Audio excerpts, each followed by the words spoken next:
केंद्रीय सड़क परिवहन और राजमार्ग मंत्रालय ने दिवाली के मौके पर जनता के लिए एक बड़ी राहत की घोषणा की है और शुक्रवार को इसकी आधिकारिक अधिसूचना जारी कर दी है।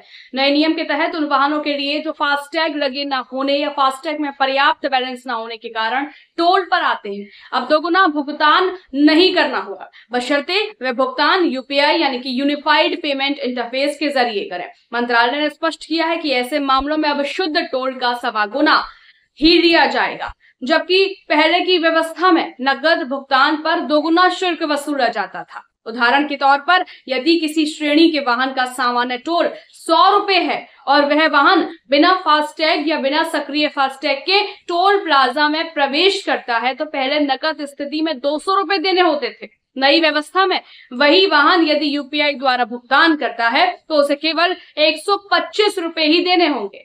इससे यात्रियों को तत्काल आर्थिक राहत मिलेगी और नकद लेन देन की बाधा भी कम होगी।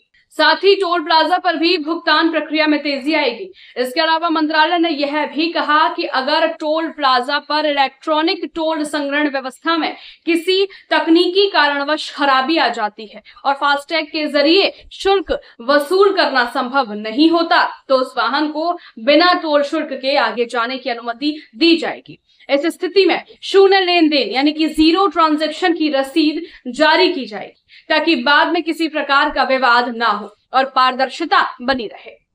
सरकार का तर्क है कि यह बदलाव त्योहारों के दौरान जनता पर पड़ने वाले आर्थिक बोझ को कम करने के उद्देश्य से किया गया है और डिजिटल भुगतान को प्रोत्साहित करेगा। विशेषज्ञों का सुझाव है कि बावजूद इसके वाहन मालिकों को फास्टैग समय पर सक्रिय रखने और उसमें पर्याप्त बैलेंस बनाए रखने की आवश्यकता बनी रहेगी ताकि यूपीआई पर निर्भरता कम हो और टोल पारदर्शी तरीके से हो। यात्री तथा वाहन मालिक नियमों से स्वयं को अपडेट रखें और नए निर्देशों का पालन अवश्य करें।